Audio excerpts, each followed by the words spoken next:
Trading meme coins remains a good way to make cash every single day as long as you just focus on the small wins, not trying to go for these crazy 100x's which are just not happening anymore. And I've been very impressed with Axiom. It's one of the best tools right now when it comes to trading meme coins. But the problem when trading meme coins is, where do you buy the coin? Where do you sell? So if I click on any of these, how do I decide where to buy the coin, where to sell the coin? What's the ideal here? A lot of people talk about how to avoid rugs, and you'll get loads of videos on YouTube, including on my channel, about that. But how do you buy and sell successfully? I'm going to show you some advanced technical analysis tips in this video. So if you haven't tried Axiom before, click on the link below in the description or pinned comments. It'll bring you to this page. Simply enter your email, sign up, and you're good to go. If you use that link, you'll get a reduction in fees as well. So we're going to get straight onto some charts, and we're going to show you. I've got a few charts open, so let's go through it step by step. So first of all, when you're on any new coin that is a little bit older, so more established, always zoom out. So you can go, for example, onto a 5-minute chart. Check when it first launched. So you can see this one's still within the kind of 24-hour time frame. And you see this particular coin, it's been mostly sideways. However, there's now a little bit of uptrend. Most of the volume was actually at the beginning. So when trading meme coins, you don't want to be holding positions for too long. You want to be buying, selling, moving on to the next one again and again. This is not a buy and hold strategy. When it comes to trench trading, you're holding for literally seconds to minutes, maximum maybe a few hours, no longer than that. So just keep that in mind as well. So if you see any chart, which is an established coin, but it's going mostly sideways, especially when the volume is kind of dropping off, you're better to just stay away from it. There are many other meme coins to trade. You can't just put your position in here, buy, and then just expect to hold for a long period of time, because over a long period of time, nearly all meme coins will head downwards. So if you don't know that, if you're new, well, you do know that now. The only caveat to this is, again, if you're more experienced and you want to buy one of these dips, what you can do is you can set a limit order. So let's say if you bought a position here and then you click on sell here on Axiom, click on limit, and then this line here, you can just move down to where you want your stop loss to be. What that means is your position will automatically sell if the price gets to that level. So let's say I'm buying here now. Where would I put my stop? It would generally be either below previous all-time highs here, which can act as support. So if I want to be aggressive, or previous support, which is here. So if I set my line there, click on 100%, click sell, it will automatically sell when price reaches that target. So I don't need to watch my position overnight or over the next couple of days. So if you're really bullish about a coin and you really believe in it, you can do that. You can set a limit order sell. Next, so I'll show you it on this Mutombo coin. So some of the coins that are doing a little bit better and then get into the multi-millions in market cap.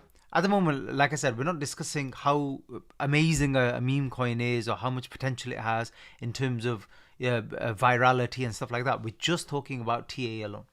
So let's say we reach a peak level like we saw here at 8.7. You never know where the level is going to be. Historically, I used to talk a lot about round levels like 5 million and 10 million. They're still important. But nowadays, you just see, because people are fading coins a lot more, sometimes you see levels reach just in between this, like 8 million, 7 million. It is no particular level. I'll show you a few strategies in a minute in how to pick whether it could be a top. But what I'm discussing here is buying a dip. We still see the same thing when it comes to dips on these larger coins. It's very common you see a dip around the 60 to 70% level. Especially the 62 to 65% if we're specific, because this is a golden zone when it comes to Fibonacci levels. And this one had hit around the 64-65% level and then bounced from there. So if you see any established coin run up to 1 million, 3 million, wherever it might be, come to the left here, click on where it says price range. Click on where the high was of the price, pull it down to around 62 to 64%, around there. And then see where that level is and draw a line there. And now you can either wait for price to reach that level. Again, this is TA. Like, nothing is absolutely 100% perfect. I'm not saying every single time coin is just going to go there, perfectly bounce off. But I have seen a lot of the time coins bounce off. In fact, any asset, because it's a very important fib level. So what you can actually do here is you can set up a limit order, but this time on the buy side. So click on buy, click on limit. And again, you can just put where your target is. Not going to be perfect, but again, if you don't want to just keep watching the chart, put your limit order in and then see if it triggers. And For these types of limit orders, the buy orders, I like to put a little bit more slippage. So for a more established coin, you might want to put 4 or 5%, a little bit higher bribery fee, priority fee. But don't go overboard. You don't need to be giving away fees. If your transactions are going through anyway, why pay more? You still get a lot of these types of charts in meme coin trading. We used to get them a lot when they were doing the pre-sales and stuff. That was all the way back in 2024, April, May-ish kind of time. But basically with these, you get a lot of the pump and the interest at the beginning, all the volumes at the beginning, and then after that, the chart just struggles. And what you see is lower highs and volume dying off completely. These are what we call, well, I call dead meme coins. Like these ones usually don't suddenly spring back into life. If there was going to be a bounce trade, it would be the first bounce. But you can see every subsequent bounce, there's less and less movement upwards. We only make money if the price goes up. Well, with these new launch meme coins anyway, you only make money if price moves from here to here, and it has to be a good distance, good multiples. Otherwise, there's no point. And even from here to here, it's barely a 2x that you're making. So don't worry too much about bounce trades. Buy the first dip and see if it recovers, and if it doesn't and it creates a lower high, just sell and move on as soon as you see that lower high. So let's talk about how to identify tops. This is obviously very, very difficult. And by the way, some of you might be asking, a lot of people even ask, like, why bother with TA? You might see a lot of people, when they're talking about meme coin trading, they're just doing it on feeling. Like, I feel like buying here, I feel like selling here, I've checked the social, I feel like, but remember, even then, if you listen to them closely, they're still actually using TA. They just don't call it TA. They might say, well, the previous high was here, so I'm going to take some profits here. That's TA. That's literally what you're doing. You're looking at a previous resistance level. You think price is going to hit it and fall off, so you're going to take some profits there. That is technical analysis. That's exactly what you're doing. Now with tops, what I do is a couple of things. First of all, I'm very focused on the volume at the bottom. If we're trying to make a new high above the previous one, this is not the best chart to illustrate, so I'll show you in a few of the charts in just a minute. We need more volume than last time. More volume than last time. So if the volume is a lot less, it's likely going to fail. Either it's going to reach previous high and fail or drop below like this one. And the other thing is these indicators. So if you click on indicator here, one of the ones I have is relative strength index. I love this one, and on a 5-minute chart, it's reasonably reliable at picking areas where you might see a bit of a peak in price. And you saw that here, where we got to the oversold region, that top line, and we started to pull back. So keep an eye on that. Let me see if I can find some other examples. So let's have a look at this chart as well. It's another coin. You see all the volume at the beginning, had a pump, but then it dipped. Now you can buy the bit. There's nothing wrong with buying the first dip and stuff, thinking that it could push. That's a valid trade. But buying anything after that in all of this region is really bad trading. Because again, if you're using very basic TA, the volume bars are coming down, dropping down. So remember what I said earlier? If new volume's not coming in, what's going to push this price to all-time highs? Again, and further, nothing. You need new volume to come in.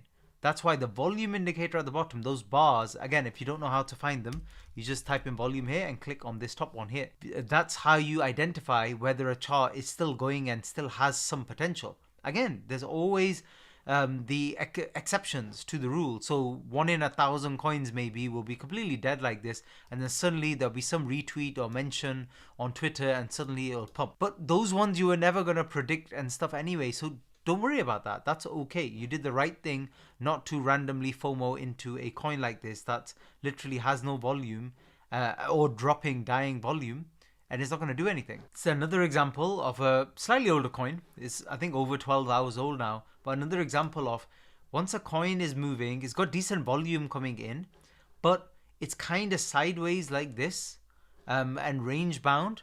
It's not worth trading.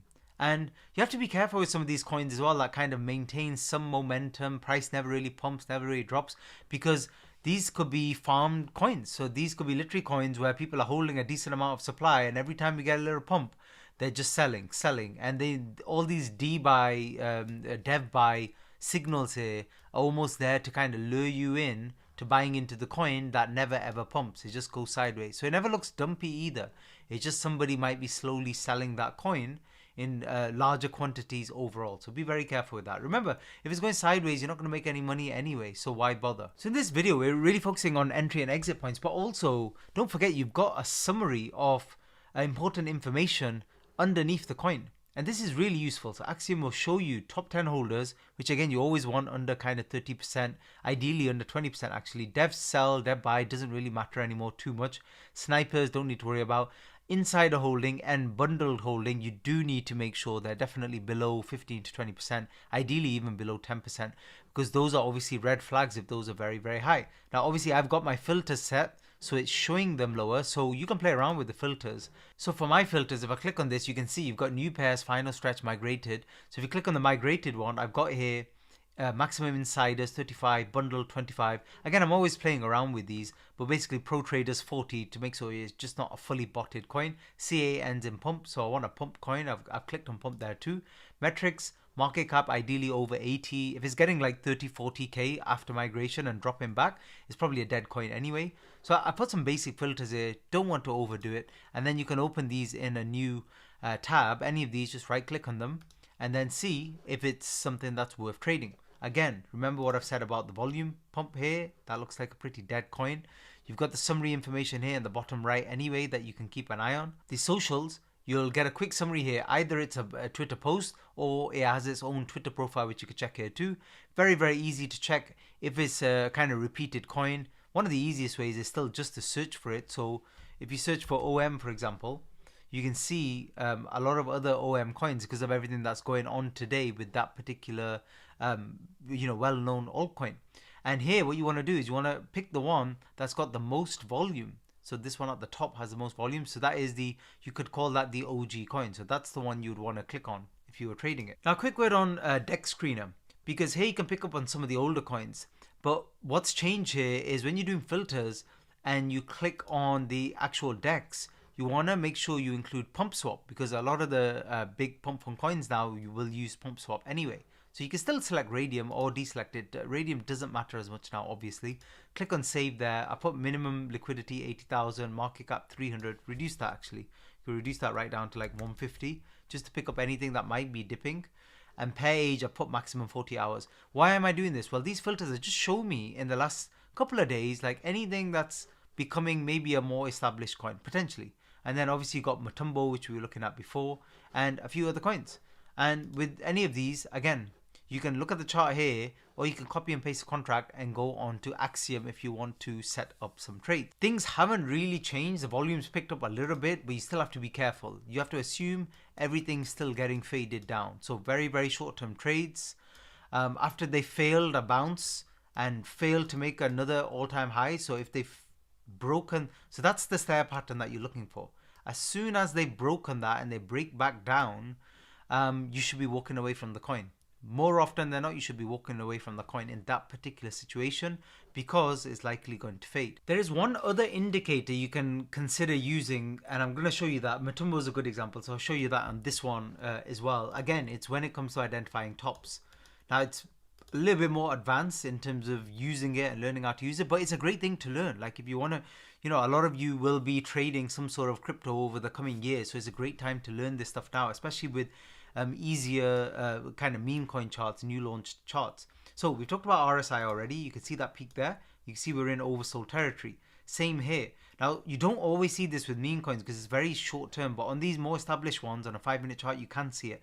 What you see is higher highs there, and you see the opposite way there on the RSI. This is called bearish divergence. Indicates that a little bit of a dump is coming, which happened. So we can see that there. But again, remember when we talked about 60%? Here you can have a look again. You can even do it on click on the fib retracement tool here and see, look, we're bouncing on the 618. So if we're going to pump again, it would be now. So you'd buy now, put a stop just below this level here and see if we can do a bit of a run. But remember, like I said, getting these coins to keep pumping days later is very, very hard right now. So you have to be a little bit careful with that. Anyway, the other indicator is, let me just take off the RSI. You'll see it at the bottom there. It's called the MACD. So let me show you how to search for that. So just type in MACD and you'll see it here. So this momentum oscillator, I'll show you exactly how it works. I'm not going to go into too much detail on the lines and stuff and the histogram and the signal line. You don't need to worry too much about that. Just understand that these are basically moving averages that are crossing. One is a faster one is a slower one. And what you get is you get this signal line crossover. So you can see here that where the blue line now crosses over the yellow line. It kind of stays above, stays above, stays above, and then crosses back down. At the same time, the histogram changes from green to red. Now, in classical analysis, that is a sign that you can get a change in trend. So an uptrend can turn into temporary or forever downtrend. And it's a bit of a late sign, but it's a sign where you can tell, like, you know, when this chart's going up, you don't know, like, if it's pulling back a little bit, you don't know if that's the end of anything. However, if you have a look at this crossover on this 5-minute chart, that can be a better signal that that is a top that's in play right now. So again, a little bit more advanced, never ever going to be perfect, but it's much better than just trading blind. Seeing the price go up to 8-9 million, thinking, yeah, well, it's going to go to 15 here. How do you know where, you know, the top is? This is a sign, and what it's basically signaling is momentum is dropping. That's all it does. With the moving averages, it's telling you momentum is calming down. Let's have a look at it again. Price goes back up here. A nice divergence there, but don't worry about that. Have a look at the signal line. So as price was pulling back this time, you can see the whole way up, the blue line was above that yellow. And the first time it crossed over, that's when price really plummeted back down. Now it works in reverse too. When you see the blue line cross over below, it can be a bullish indicator. All of these things are what we call indicators. They on their own mean nothing. In combination with checking support levels, checking your risk appetite, checking where previous highs were, if you add all of that together, tick, tick, tick, it just all it does is increase your probability, your percentage. The trade will go in your favor. That's all. That's all we're doing. We're playing with probabilities. That's literally all we're doing. And like I said earlier in the video, this is much, much better than trading completely blind and just going on random feeling. You should not do that. When you're trading any type of cryptocurrency, stock market, whatever, should use some basic TA. The biggest traders in the world, hedge funds, they all use TA to some extent. And nowadays, to be honest, you have to use TA anyway because so many other traders are using it. Everybody's looking at the same level. So if everybody else sees that same signal, it's likely a lot more people are going to sell or a lot more people are going to buy. So in summary, you still get the psychological levels. So you still get, you know, like 1 million, you can see here acting as support. You still get 5 million. You can see here clear resistance at 5 million where we pull back, and 10 million. But it's a little bit more tricky now, and using things like MACD, RSI, volume as well at the bottom really will help you rather than just blanket round number levels alone. That's it for this one. Thanks for listening.